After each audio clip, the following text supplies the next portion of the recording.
PAHO's Perinatal Information System, or SIP, is an electronic health information system that allows healthcare providers to deliver better care for mothers and their unborn babies through the creation of perinatal clinical records.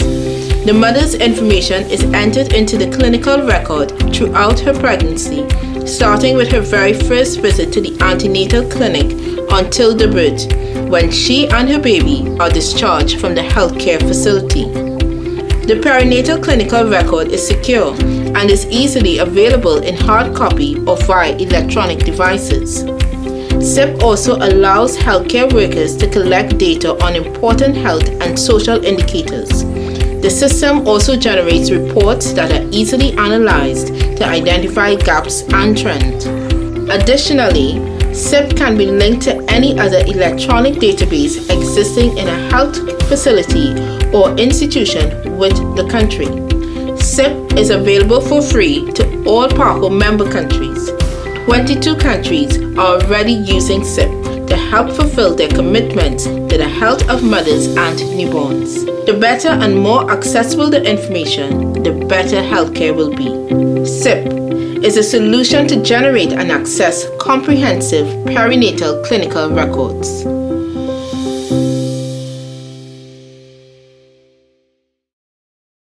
Today we are going to see the analytical possibilities offered by the Perinatal Information System. SIP gives us the possibility to access information from our database through two analytical paths. The first is through the creation of automatic reports developed on the basis of data loaded in our database. I'm going to show you the kind of automatic reports that can be produced using the data loaded in the SIP near-miss form or the SIP base form, which is its abbreviated name.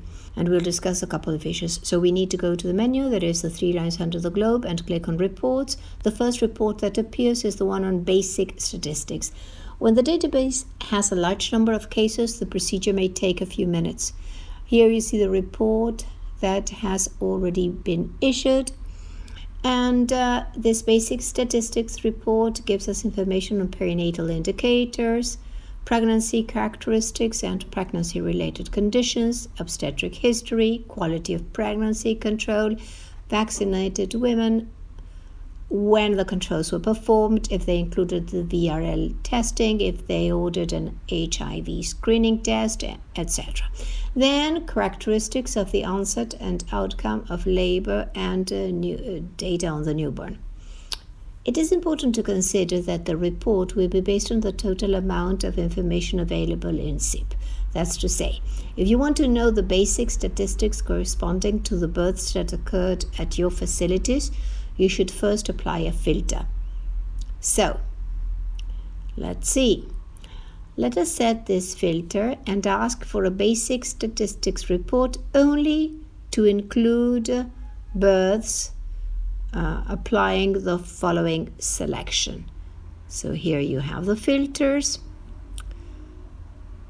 As you saw in the video on how to fill in the SIP base, the variable childbirth abortion is important to tell which data are included in the report we are issuing. So let's see it here.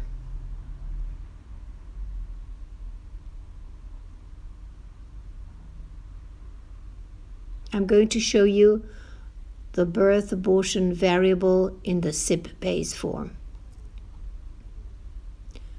This is the childbirth abortion variable. You see in yellow, abortion, in white, childbirth. If we position ourselves on the variable in this square, this little white window, we see its name. It is called childbirth abortion, childbirth/abortion, and we are going to look for it to set the filter. We start writing that, there it shows it, then we tell the system to only show us the basic statistics for births at our maternity facilities, and we issue the report. Here we get the report requested. If we then wish to compare these statistics against the statistics of adolescent women, we must add the filter for women aged 19 years or younger. That's what we'll do next. So we're going to look at the mother's age. Let's see then where the variable age is to set it as a filter. There you have and as a connector, and we are going to look for here we have the mother's age. We position ourselves on the variable and we see that the white square that says mother's age opens. That is the variable name that we must locate among the filters available. It shows us several options of maternal age. We will choose the one that is the continuous variable. We select younger than or equal to. We type 19 years and we ask a system to issue the report. Here we got the report then. The basic statistics of births for adolescent women. If we want to print these reports, I'll show you how it's done. We'll go to the print option. There I'm getting the report. So here we can choose to print it. We go to the print option and here we have it. We can either print it or convert it to PDF to save it as a PDF.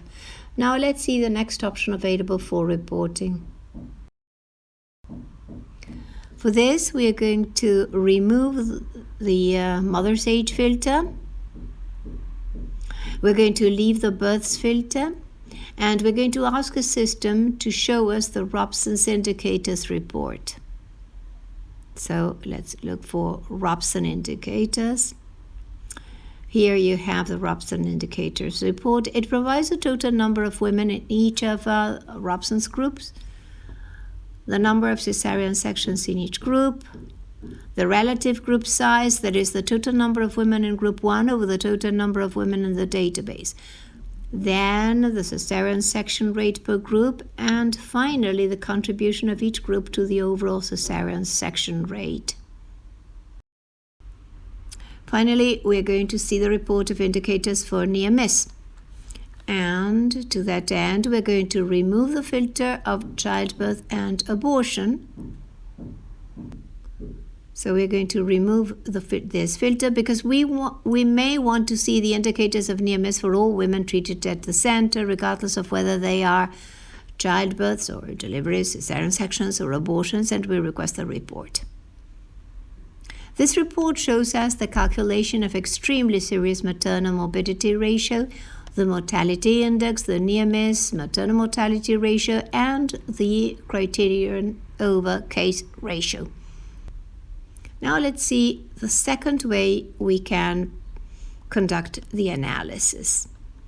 We go back to Analyze Data. So the second path to analyze our data supported by SIP is through the Analyze Data option, which we can also find in the menu on your right there. The simplest thing to do would be to know the description or distribution of a variable. The description option is enabled for categorical and continuous variables, grouping the continuous variables following criteria determined by CLAP experts, while the distribution of a variable option is only enabled when we analyze continuous variables. Let us see this first difference by analyzing mother's age. First, we'll look at the form to see the maternal age, which we just saw. But just as a reminder, we saw that the mother's age is a continuous variable. We see the distribution of mother's age. This shows us the number of cases of women of each age. We see that a certain percentage of those women, of those records, have information missing. Then we see the histogram. There you are. If we select the description option for the same variable, it shows us the description option of the age by groups, presenting various categories. Early adolescence, the group of adolescents from 15 to 19, a group of women at optimal age, those over 35 and others. And then it presents a bar chart of these age categories. Another example we may want to look at is the frequency of near miss we had at the hospital. We're going to select the variable, but before doing that, we'll check the name of the variable in the form. This is the summary variable, variables to identify near miss cases. If we position ourselves on one of the options, it tells us that it is called variables to identify near miss cases, and we will look for it in the reports option, and we request the description of this variable. So as you can see there's also a certain percentage of the forms where this information was missing. Let's see it. The reason why this happens is because the summary variable was left empty in those records. This is the summary variable. If we leave this variable empty, what happens is that what we are finding here, that we have a percentage of cases where the data are missing. However, we have another way to learn the frequency of near miss, but it requires much more complex calculations, which we will include knowing in how many patients they checked yes in any of the conditions that determine a near miss. So you have to try to avoid any lack of data, because if you have a high percentage in which you don't know whether a near miss case was present, the results we obtain lack credibility. To define that a database is good, you cannot tolerate more than 5% missing data. But let us go on with the example, and just to show you how to use this form of analysis. We will ignore the reality. Let's pretend the database does not have a high percentage of data missing, and we'll continue to use some filters. We might also want to know how many of my maternity patients over the age of 35 had a case of near miss. So we would like to pose the question, how many of these women had a history of, let's say, hypertension? First we define the mother's age, over 35. We get the description. So we are going to have to add another variable, and there you have the and, the connector and we're going to put how many of these women had a history of hypertension.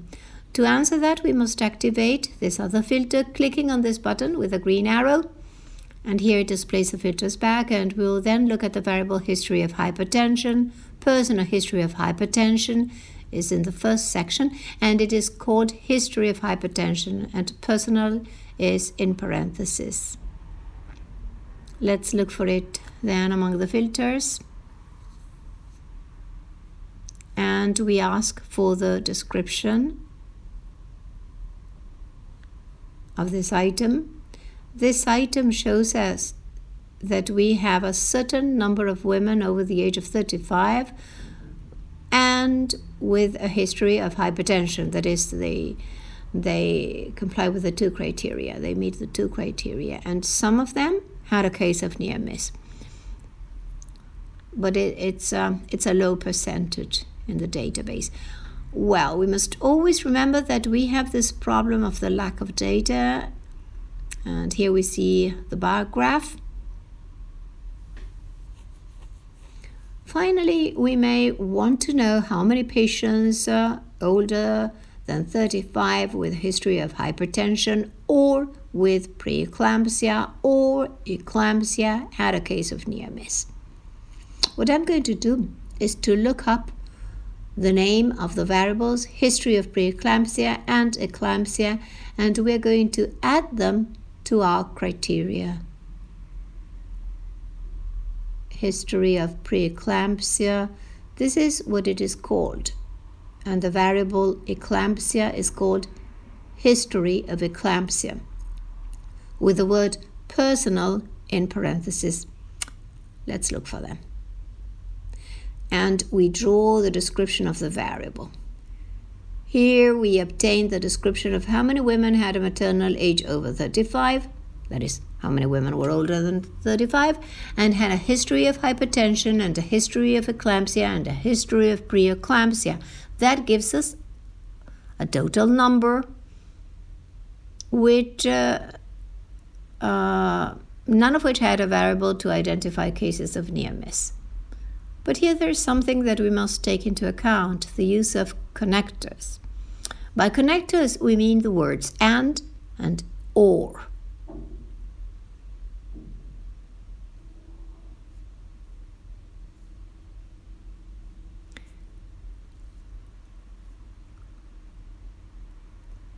So you see there, the cases, no cases of near miss.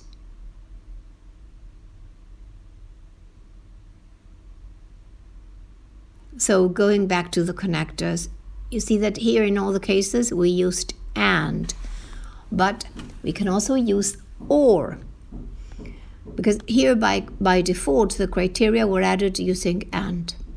If we do the analysis this way without including the parentheses, the criteria joined by an and are prioritized, and this gives us a result that is not what we want. What we want is for it to show us all women with a maternal age over 35 and with a history of hypertension or eclampsia or preeclampsia.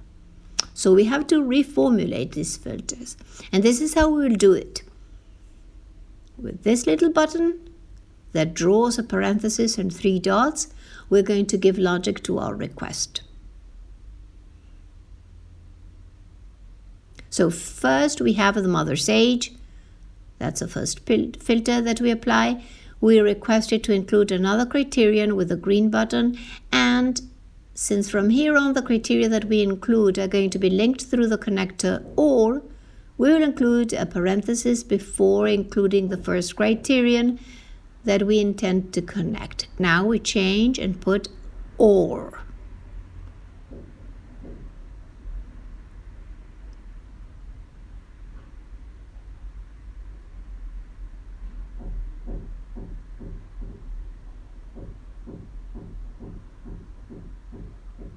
And we draw the description again.